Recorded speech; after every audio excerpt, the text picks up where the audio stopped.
Boa tarde, pessoal. Como é que vocês estão? Espero que estejam bem. Agora nós vamos dar início a mais uma live, a mais uma aula teológica neste projeto de popularizar a teologia. Tem pessoas que pensam que estudar teologia é algo apenas para teólogos, para pastores, para seminaristas, e não.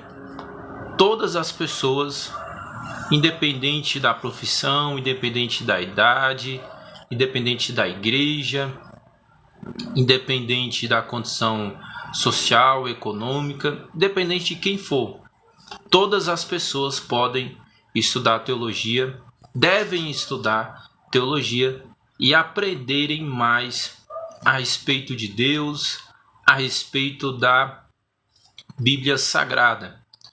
Não deixe de acompanhar a aula, se possível, até o fim, para você acompanhar o raciocínio no início, no meio e no fim, ter o raciocínio completo. Esta aula também vai ficar disponível depois lá no YouTube. Não deixe de se inscrever no nosso canal do YouTube, @pregador Lucas Moraes, e de acessar também o nosso blog, www.pregadorlucas.com. Hoje nós iremos tratar a respeito de como interpretar a Bíblia Sagrada. Aula passada nós vimos alguns fundamentos muito importantes da teologia, e hoje, nesta aula teológica, nós iremos aprender como interpretar a palavra de Deus. Mais uma vez não deu para eu gravar com o meu tablet, mas aqui estou gravando com o celular mesmo. E vamos lá, não podemos deixar nada nos impedir de nós divulgarmos a teologia, de nós divulgarmos a palavra de Deus. Para a gente aprender a interpretar a Bíblia, primeiro nós temos que entender dois conceitos: o conceito da hermenêutica e o conceito da exegese. Hermenêutica vem de Hermes, o semideus grego que levava as mensagens dos deuses para os humanos. A teologia ela absorveu alguns conceitos da filosofia grega, da cultura grega. E hermenêutica é a ciência da interpretação. Para nós interpretarmos a Bíblia Sagrada, nós temos que ter princípios, nós temos que ter critérios. Senão, a interpretação bíblica se torna algo muito subjetivo. Cada um vai poder fazer a sua interpretação conforme os seus interesses, conforme os seus objetivos da Bíblia Sagrada.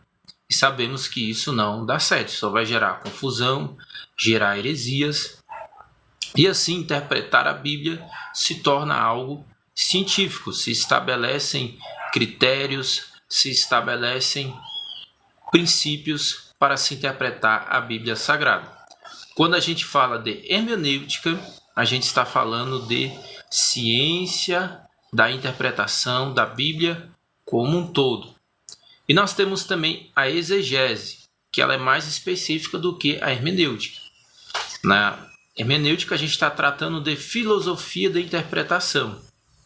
Na exegese, nós estamos tratando da ciência da interpretação do texto bíblico.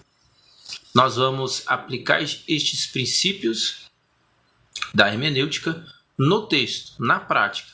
Vamos tirar o sentido de cada texto, o sentido de cada palavra da Bíblia Sagrada, para posteriormente nós aplicarmos estes princípios, estes conceitos do texto em nossas vidas pessoais.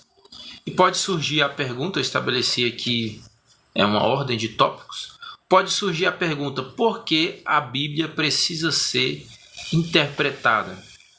Por que nós devemos interpretar a Bíblia Sagrada? Por que não simplesmente lermos o texto e passarmos o texto para as nossas vidas?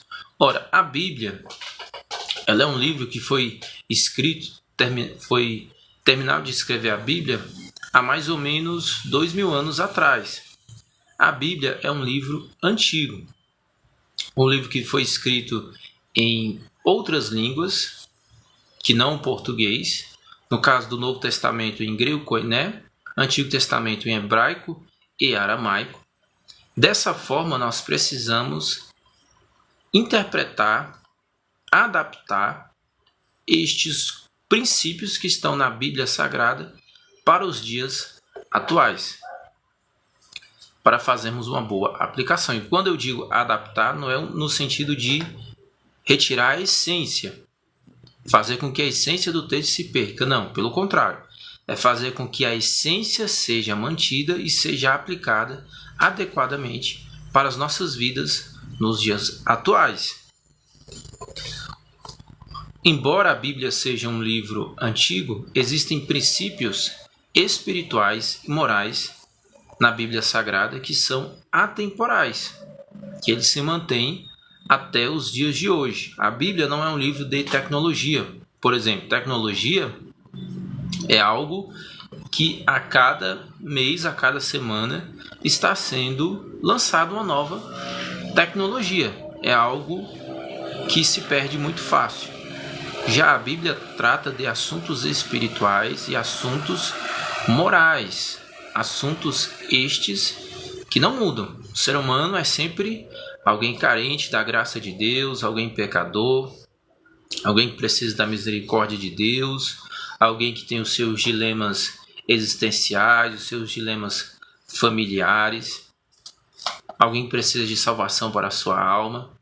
Assim, os princípios da Bíblia Sagrada são perfeitamente aplicáveis para os dias atuais, para as nossas vidas atuais. E nós precisamos, dessa forma, interpretar a Bíblia para nós retirarmos o verdadeiro sentido dentro do contexto antigo, passando para o contexto atual. Nós precisamos manter a fidelidade do texto bíblico. Nós precisamos fazer uma boa interpretação do texto bíblico. Uma segunda razão para nós interpretarmos a Bíblia é porque todo livro precisa de interpretação. Não tem este livro que a gente não faça algum tipo de interpretação. Se a gente for para a literatura, por exemplo, se nós formos para a literatura brasileira, formos ler Machado de Assis, é preciso que haja uma interpretação. Fomos para literatura russa, se nós formos ler Dostoiévski, nós precisamos fazer uma interpretação. Se nós formos ler um livro de história, um livro sobre política, se nós formos ler até o Jornal do Dia, nós precisamos fazer uma interpretação daquilo. Todo livro ele precisa ser interpretado, e bem interpretado, e a Bíblia não foge dessa regra. Uma terceira razão para nós interpretarmos a Bíblia Sagrada é que nós precisamos de orientação para as nossas vidas. Nós fazemos uma boa interpretação da Bíblia para nós conseguirmos realmente alcançar a vontade de Deus para as nossas vidas, acreditando nós que a vontade de Deus ela está expressa na Bíblia Sagrada. Assim, a gente fazendo uma boa interpretação da Bíblia Sagrada, nós retiraremos princípios e orientações para nós tomarmos decisões no nosso dia a dia. Por exemplo, a Bíblia ela trabalha com o princípio do descanso. No Antigo Testamento já havia o sábado, para a pessoa poder descansar de todo o seu trabalho. Isto é um princípio bíblico, o princípio do Shabá. Tem aqueles que defendem um Shabá obrigatório, como por exemplo os adventistas, e existem aqueles que defendem um Shabá voluntário, como eu. Eu sigo mais essa linha de que é preciso ter um descanso, mas tem que ser um descanso voluntário. Mas este não é o tema da nossa aula. Mas o que importa aqui é o princípio do descanso. Aí você tem uma decisão na sua vida. Você já tem um emprego de segunda a sexta e surge uma oportunidade para você trabalhar também no sábado e domingo em um outro emprego. A depender da sua situação, se você não tiver uma demanda muito grande de dinheiro, em razão de alguma necessidade excepcional, o que você vai decidir? Você vai decidir por não trabalhar no final de semana. Você vai aplicar esse princípio do descanso na sua vida. Você vai perceber que o seu corpo ele precisa de descanso para a sua saúde, para a reposição de forças, para a reposição do seu psicológico. Dessa forma, você não vai querer trabalhar de forma alguma no final de semana. Você vai preservar a sua saúde, vai preservar o seu descanso. E com base em que você tomou essa decisão? Você tomou essa decisão com base na interpretação da Bíblia, com base em um princípio da Bíblia Sagrada. Portanto, são 3 razões de por que nós precisamos bem interpretar a Bíblia Sagrada. Primeiro, porque a Bíblia é um livro antigo, embora nela existam princípios atemporais, ainda é um livro antigo escrito em outras línguas. É necessário uma interpretação. Segundo, porque qualquer livro, independente de ser antigo ou não, ele tem que ser interpretado. E terceiro, motivo para nós interpretarmos a Bíblia, porque através desta interpretação nós retiramos ensinamento para as nossas vidas no cotidiano. É preciso ler a Bíblia. Como nós vamos interpretar um livro que nós não conhecemos? Como nós vamos entender a Bíblia se a gente não lê a Bíblia? É muito importante que nós leiamos a palavra de Deus. É muito importante que a gente leia o Novo Testamento, que a gente leia o Antigo Testamento. Como que se lê a Bíblia? Todo dia você vai ler um pouco, começando pela ordem, por exemplo, começando por Mateus. Você lê um capítulo, você lê 2 capítulos e você marca com alguma coisa. No dia seguinte você lê mais 1 ou 2 capítulos e assim por diante até você ler o Novo Testamento todo, até você ler a Bíblia toda. E depois que você terminar de ler a Bíblia toda, uma vez você leia outras vezes. Eu já li a Bíblia toda 15 vezes, estou lendo a 16ª. Por quê? A gente precisa ler a Bíblia para a gente poder interpretar. Se a gente não tem nenhum tipo de conhecimento da Bíblia prévio, nós não vamos conseguir interpretar a Bíblia. Se você nunca lê a Bíblia, você não vai conseguir fazer uma boa interpretação da Bíblia.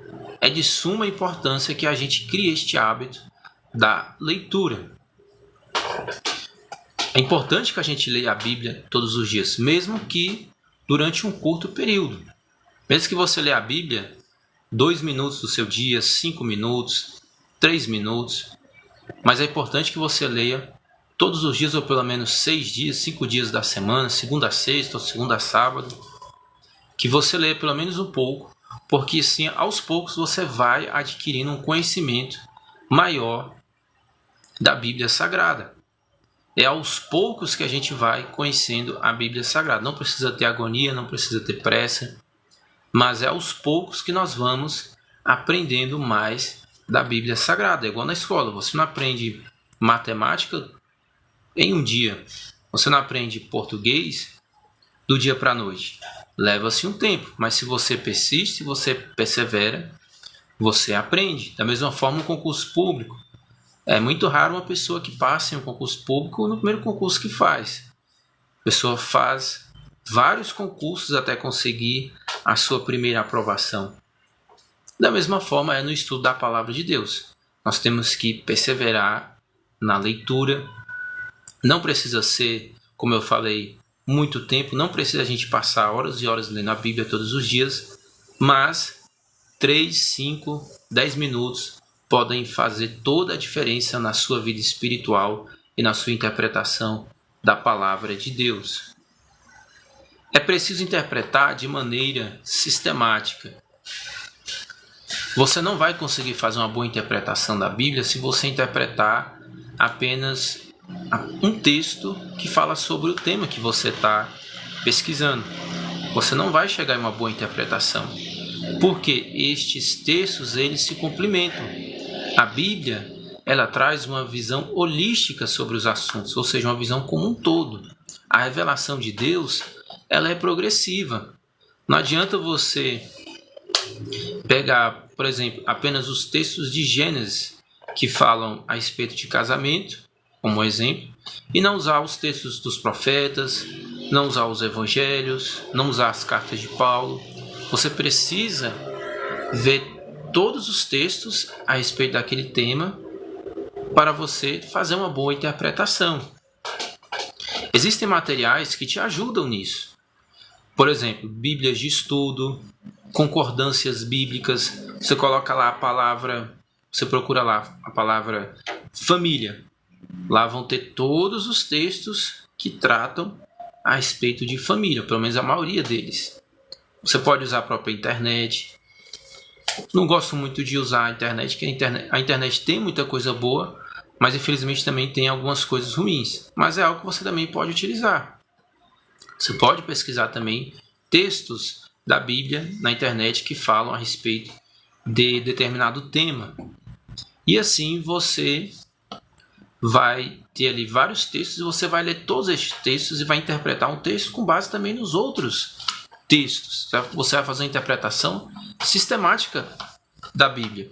E eu vou te dizer agora por que fazer isso. Por exemplo, divórcio.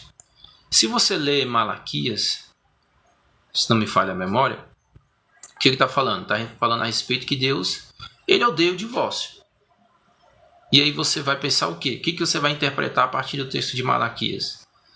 Que Deus, ele odeia o divórcio, logo ele não permite o divórcio em nenhuma situação. Em nenhuma situação mesmo. Até a situação mais gravosa possível, Deus ele vai ser contra o divórcio. Ora, Deus ele não odeia o divórcio, então ele vai ser contra em toda e qualquer situação. Vocês estão percebendo como que é complicado interpretar a Bíblia a partir de um texto só? Nós precisamos interpretar outros, precisamos fazer uma interpretação sistemática. Agora, se você pegar, por exemplo, Mateus 19:6, se você for lá para a primeira carta de Paulo aos Coríntios 5:17, você vai ver que Jesus e o apóstolo Paulo eles trazem algumas situações onde a Bíblia permite o divórcio, que é em caso de adultério e em caso de abandono. Dessa forma, você tem que fazer uma interpretação sistemática. Lê o texto de Malaquias, lê o que Deuteronômio está falando a respeito também do divórcio, e você tem que ler o que Jesus falou em Mateus 19:6 e o que Paulo falou na segunda carta, se não me falha a memória, aos Coríntios, capítulo 7, versículo 15. Só assim você vai conseguir fazer uma interpretação sistemática. Agora, se você só ler Malaquias, o que você vai pensar? Se você só ler um texto, que Deus ele odeia o divórcio. E aí você vai chegar em uma interpretação equivocada, uma interpretação errada das Escrituras, que é algo que Deus não quer que você faça. Você precisa fazer uma interpretação sistemática. Você pode pensar, mas é difícil para mim, para eu interpretar as Escrituras, eu não consigo. Você pode pedir ajuda para um professor, para um pastor, tirar ali alguma dúvida, olhar algum texto, algum livro, algum vídeo na internet, tudo isso te ajuda na interpretação. Mas você tem que ter isso em mente, que a interpretação ela tem que ser feita de forma sistemática. Os textos da Bíblia eles estão interligados. Eles estão interligados. Por exemplo, a pessoa de Cristo. Cristo ele não se expressa nos evangelhos. Ele não é o Logos de Deus, a revelação de Deus, a palavra viva de Deus. Porém, o que Cristo fala é continuado pelos apóstolos. Ora, quem escolheu os apóstolos, quem enviou os apóstolos, quem instituiu o apostolado? Jesus Cristo, não foi outra pessoa. Assim o que Paulo falou, o que Pedro falou, o que João falou, o que os demais apóstolos falaram, é uma continuidade daquilo que Cristo falou. Da mesma forma, tem como eu separar o ensinamento de Cristo, que Cristo falou, do que os profetas falaram? Não, porque a respeito de quem os profetas falaram? A respeito de Cristo. Eles profetizaram no Antigo Testamento a vinda do Messias, a vinda do Salvador. E se nós, como cristãos, acreditamos que Cristo é este Messias, é o Salvador de nossas almas, nós, dessa forma, então veremos uma ligação entre os profetas do Antigo Testamento e Cristo no Novo Testamento. Assim, tudo está interligado. Outro ponto importante que nós temos que ter na hora de interpretar a Bíblia é a mudança de aliança, a mudança de dispensação. Nem todos são dispensacionalistas, que é aquela crença que a Bíblia está dividida em dispensações, em períodos históricos, onde em cada um Deus trabalha de uma forma diferente. Mas mesmo aqueles que não são, todos acreditam que existem alianças distintas, a aliança do Antigo Testamento e a aliança do Novo Testamento. A aliança do Antigo Testamento está estabelecida a partir de sacrifícios de animais e a do Novo Testamento está estabelecida a partir do sacrifício de Cristo. Cristo ele não veio revogar a lei, não veio revogar o Antigo Testamento, mas ele cumpre o Antigo Testamento, cumpre a lei e assim dá início a uma nova aliança. Ele não revogou, mas ele cumpriu. Ele fez com que a lei chegasse à sua finalidade, a lei chegasse ao seu objetivo nele. E a partir dele, a partir do seu sacrifício na cruz do Calvário, há uma nova aliança agora. De sorte que nós temos que obedecer hoje, nós cristãos, nós seguimos o Novo Testamento, os evangelhos e as cartas apostólicas. É o Novo Testamento que nós seguimos, porque nós estamos sob a autoridade da nova aliança. Nós não estamos mais sob a autoridade da aliança da lei, a não ser que você seja um judeu. Mas se você é um cristão, você segue o Novo Testamento. Assim, para nós fazermos uma boa interpretação da Bíblia, nós temos que levar isso em consideração. Quer dizer, então, Lucas, que nada que tem no Antigo Testamento é válido para os dias atuais? Tudo caducou, tudo se perdeu? Não, não é isso que eu estou dizendo. O que eu estou dizendo é que a nossa principal referência é o Novo Testamento. Esta que é a verdade. E o que nós vamos aplicar para as nossas vidas do Antigo Testamento? Aquilo que é confirmado, aquilo que está de acordo com o Novo Testamento. O próprio Novo Testamento ele explica o que do Antigo ainda tem continuidade no Novo. Por exemplo, a questão dos sacrifícios. O próprio Novo Testamento diz que Cristo se sacrificou de uma vez por todas. O próprio Novo Testamento ele explica e expande da continuidade ao Antigo Testamento. Quando você tiver uma dúvida do que está no Antigo Testamento que pode ser aplicado para os dias atuais, você precisa ir ao Novo Testamento e ver se aquele está de acordo com o ensinamento de Cristo e dos apóstolos. Se está, aquilo ainda tem validade. Vamos para os exemplos? Exemplo, por exemplo, da dieta, de não comer determinados tipos de alimentos. Isso tem validade nos dias atuais? Não, porque Cristo e os apóstolos não ensinaram isso para nós. Nós fazemos distinção de alimentos. Assim eu não preciso mais seguir isso. Eu preciso fazer sacrifícios hoje em dia? Sacrificar bode, sacrificar ovelha? Não, porque teve o sacrifício de Cristo no Novo Testamento. Eu preciso fazer circuncisão, que era aquele ritual judaico que o menino fazia ao 8º dia? Eu não preciso mais fazer isso, porque a circuncisão, de acordo com o apóstolo Paulo, ela tem que ser feita nos nossos corações. Os nossos corações estarem separados para Cristo. Assim, se eu não for um judeu, eu não preciso mais seguir aqueles ritos, aquelas ordenanças do Antigo Testamento que não estão de acordo com o Novo Testamento. Agora, tem coisa no Antigo Testamento que ainda é válido para o Novo Testamento? Tem algumas coisas relacionadas à moralidade, relacionadas à sexualidade. Por exemplo, incesto, relação entre pessoas da mesma família, é algo que é confirmado pelo Novo Testamento. É algo que está de acordo com o espírito do Novo Testamento. Dessa forma, a gente a gente ainda segue, não tem problema em seguir isso, porque isso está de acordo com o espírito do Novo Testamento. E muitas outras questões. Assim, tem em mente, o cristão ele tem como referência máxima o Novo Testamento. Toda vez que eu tenho uma dúvida sobre o que do Antigo ainda é válido para o Novo Testamento, eu vou ao Novo Testamento. Eu leio os Evangelhos, eu leio as cartas apostólicas. E ainda tem um outro cuidado que nós temos que ter, porque no Novo Testamento, Jesus, ele cumpriu a lei? Cumpriu. Jesus era o quê? Jesus era judeu. Jesus ele foi circuncidado ao 8º dia. Aos 12 anos ele debatia no templo. Jesus ele ensinou, ele foi um mestre da lei, ele ensinou em todas as sinagogas, não vou dizer em todas, não tem como eu afirmar isso, mas ele ensinou em muitas sinagogas de sua época. Ele ensinou a lei, ele pregou a lei, ele guardou o sábado. Jesus era um judeu. Ele estava sob a autoridade da antiga aliança ainda, porque a nova aliança ela vai surgir após a sua morte e ressurreição. Por isso, dos ensinamentos de Cristo, nós ainda temos que tomar cuidado com isso, que tem coisa que ainda pertencia à antiga aliança, porque era um período de transição. Jesus estava trazendo ensinamentos morais, estava reinterpretando a lei, estava doutrinando as pessoas, porém tinha uma outra coisa que ainda pertencia à antiga aliança, e com o tempo tudo isso vai se esclarecendo.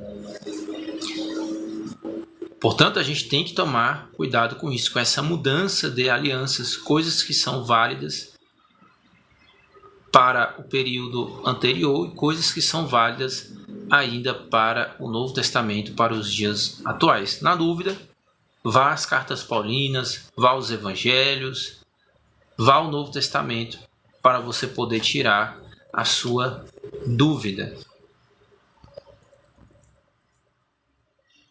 É preciso tomar cuidado com a ideologia pessoal.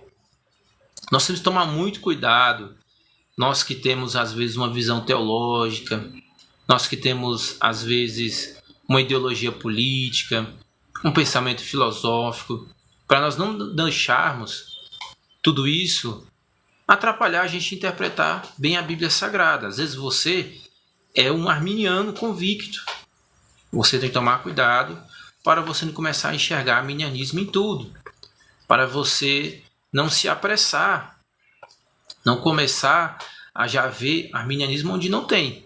Da mesma forma, se você é um calvinista convicto, se você é aquele calvinista roxo, calvinista, o máximo que uma pessoa pode chegar ao nível de calvinista é aquele calvinista mesmo que adora o calvinismo, mas você tem que tomar cuidado para isso não atrapalhar a sua interpretação. A Bíblia ela está acima, o texto bíblico está acima de todas essas correntes teológicas e também dos pensamentos políticos. Às vezes você é um marxista. Tudo que você lê na Bíblia você já leva para o marxismo. Você interpreta a Bíblia à luz de Karl Marx. Isso é errado. O texto ele está acima de qualquer ideologia política. Ou o contrário, você é um direitista, você gosta do Bolsonaro, você é um conservador de primeira linha. Tome cuidado para você não interpretar a Bíblia Sagrada a partir do conservadorismo. Não é assim que funciona a interpretação bíblica. Quando a gente fala de hermenêutica, de exegese, interpretação das escrituras, o texto ele tem que estar acima da ideologia, acima do pensamento teológico, da denominação, acima de qualquer um destes conceitos. Você não interpreta, você não chega a conclusões bíblicas a partir do arminianismo ou do calvinismo ou de qualquer pensamento teológico.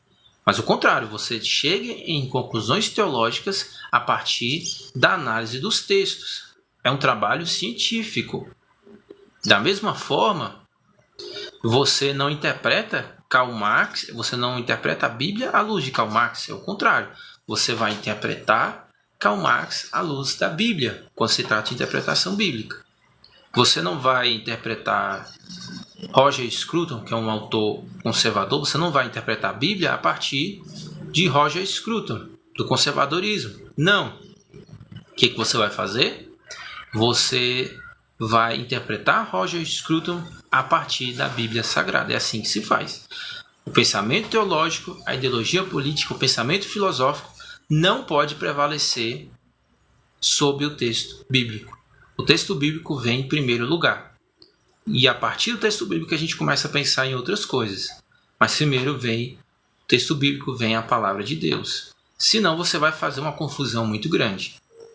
Você vai começar a misturar teologia e uma mistura ruim com um monte de coisa, você vai fazer uma salada, você vai fazer uma bagunça, que daqui a pouco você já não está entendendo mais nada, você já não sabe mais qual é o caminho, você não sabe mais para onde ir, você não sabe mais o que pensar, o que achar de nada. Você bagunça as suas ideias, porque você botou uma ideologia acima do texto bíblico. E isso não pode ser feito em hipótese alguma. Claro que nós somos humanos, todos nós sofremos tendências filosóficas, ideológicas, psicológicas, mas ao máximo possível a gente tem que se esforçar para evitar isso. Mesmo que 100% a gente não vá conseguir, a gente tem que tentar pelo menos um pouco evitar a interferência das nossas ideologias ao interpretarmos os textos da Bíblia Sagrada. Tem gente mandando mensagem. Boa tarde, varão, e a paz do Senhor Jesus Cristo esteja com você e sua família. Paz do Senhor para você também, Evani Mesquita. Paz do Senhor para você também, que Deus abençoe a sua vida e abençoe todos aqueles que estão assistindo esta live, então nesta tarde, aprendendo um pouquinho mais da palavra de Deus. Se você quiser, pode mandar também a sua mensagem para a gente estar interagindo. É preciso observar o contexto textual. A gente tem que tomar cuidado com os versículos que estão acima e que estão abaixo. Filipenses 4,13. Tudo posso naquele que me fortalece. Tem gente que pega esse texto e aplica para dizer que nós podemos ter tudo. Podemos ter o carro do ano, a casa do ano, podemos ter muitos bens, que se nós formos cristãos, nós vamos ter de tudo, do bom e do melhor, que nada vai nos faltar. Mas se nós observarmos os versículos que estão acima deste versículo, nós veremos que é justamente o contrário. É Paulo falando que ele, como cristão, ele se acostumou a passar todo tipo de situação. Ele, como apóstolo, como pregador do evangelho, tanto situações boas como também situações ruins, tanto situações em que ele tinha posses, que ele estava bem financeiramente, como também situações em que ele não estava bem financeiramente, que estava faltando recursos para ele.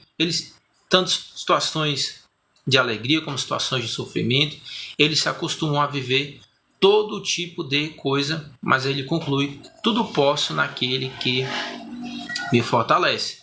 Você está vendo? Se você ler só o versículo isolado, tudo posso naquele que me fortalece, você pode aplicar ele para qualquer coisa, para a teologia da prosperidade, para o triunfalismo, para qualquer tipo de ensinamento ou de doutrina.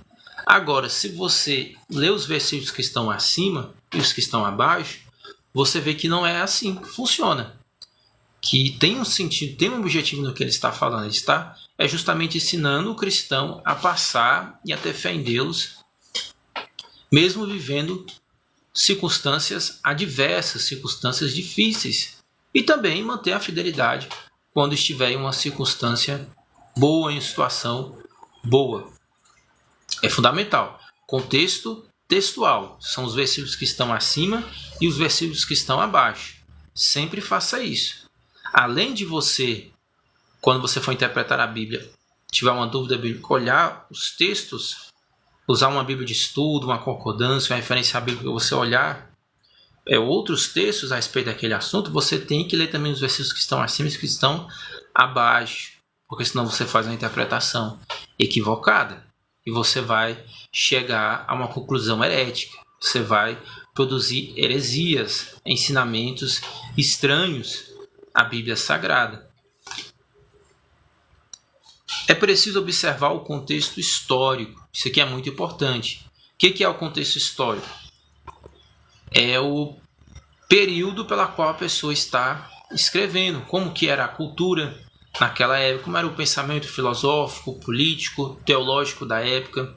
Tudo isso dá sentido ao que a pessoa está escrevendo. A pessoa, ela não escreve um texto em um vazio histórico, em um vazio temporal. Não.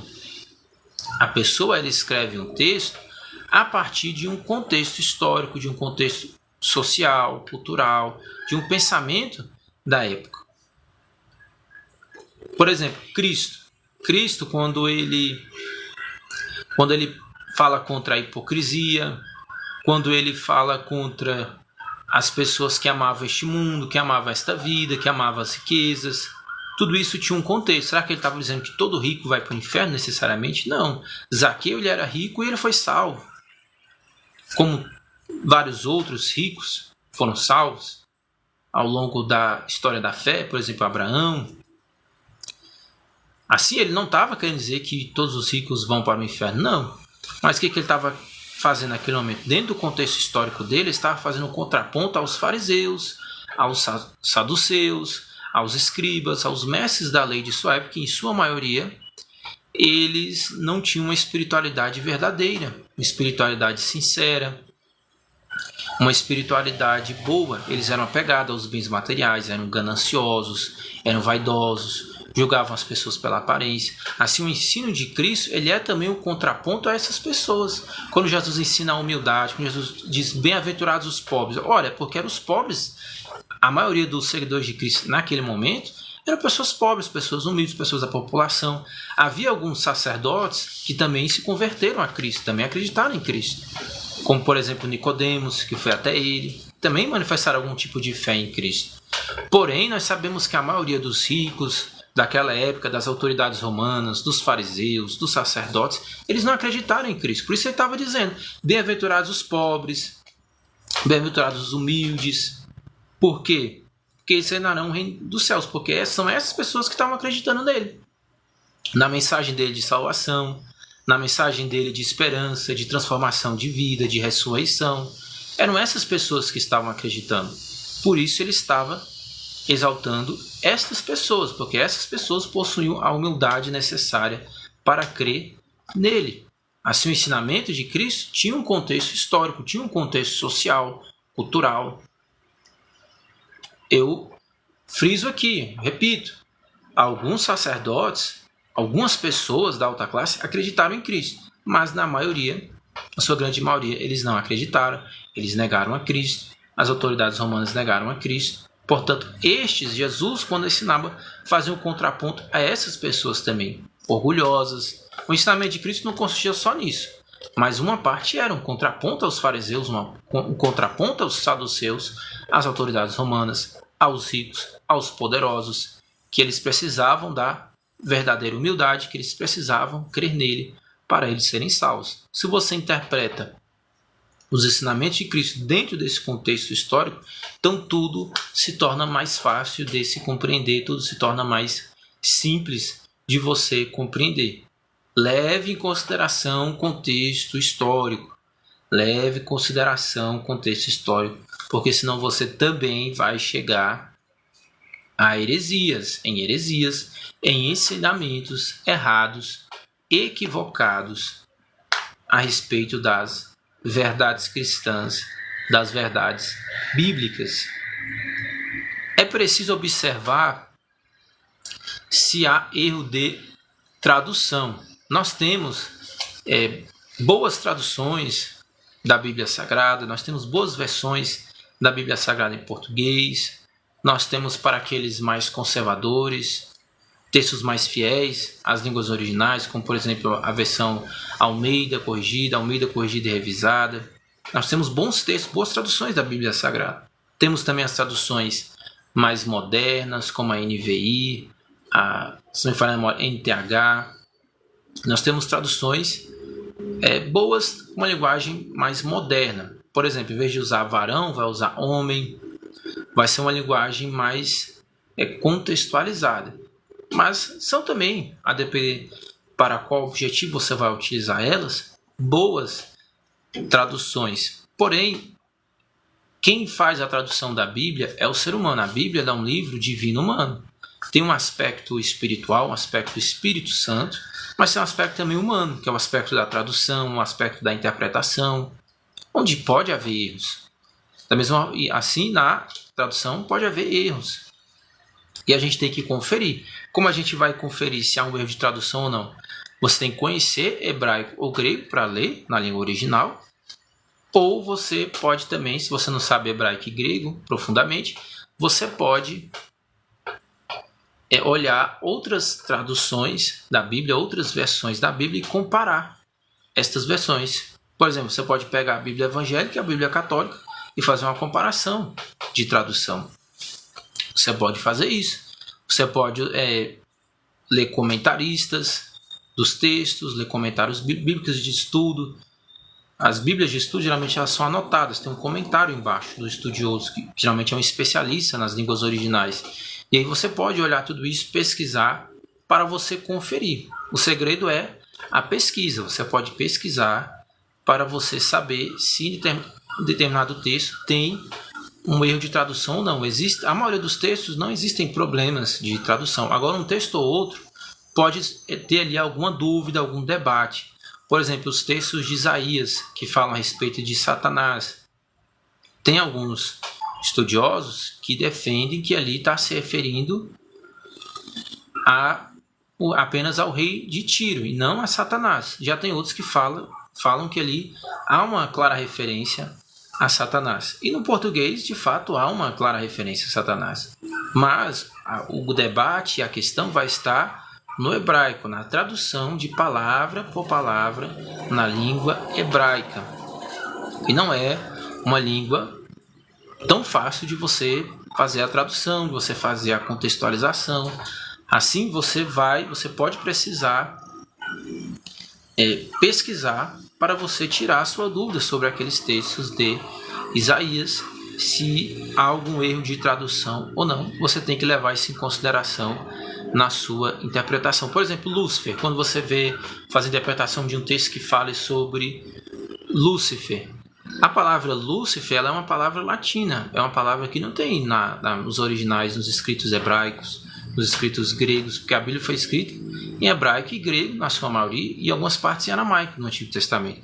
Então não existe a palavra Lúcifer na Bíblia. Quem ensina isso ensina errado. Dessa forma, você vai precisar pesquisar quando tiver alguma dúvida a respeito da tradução. A maioria dos textos, como eu já disse, você não vai ter esse problema. Mas se algum texto surgir essa dúvida, surgir esse problema, você pesquise. Hoje em dia tem internet, tem e-books, livros digitais, tem livros físicos, tem bibliotecas, tem de tudo. Hoje em dia a pessoa tem um acesso ao conhecimento de uma forma muito mais fácil. Dessa forma, estude, pesquise, respeite o contexto textual, leia os versículos que estão acima, os versículos que estão abaixo, leia os outros textos que falam a respeito daquele tema e leve em consideração também o contexto histórico, a cultura da época, o pensamento político, filosófico, teológico da época, como as pessoas pensavam, como as pessoas refletiam, para você fazer uma boa interpretação do texto bíblico. E é o que eu desejo para você.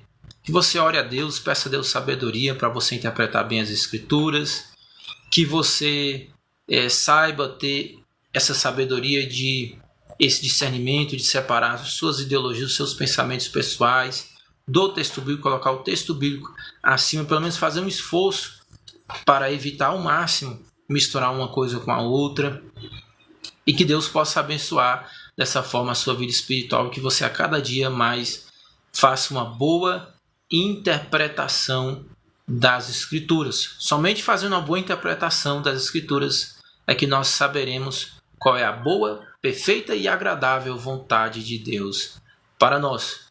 Um abraço para você. Não deixe de continuar acompanhando os nossos vídeos no TikTok, @reflexões Lucas Moraes, e também no YouTube, @pregador Lucas Moraes. Um abraço para você e até mais!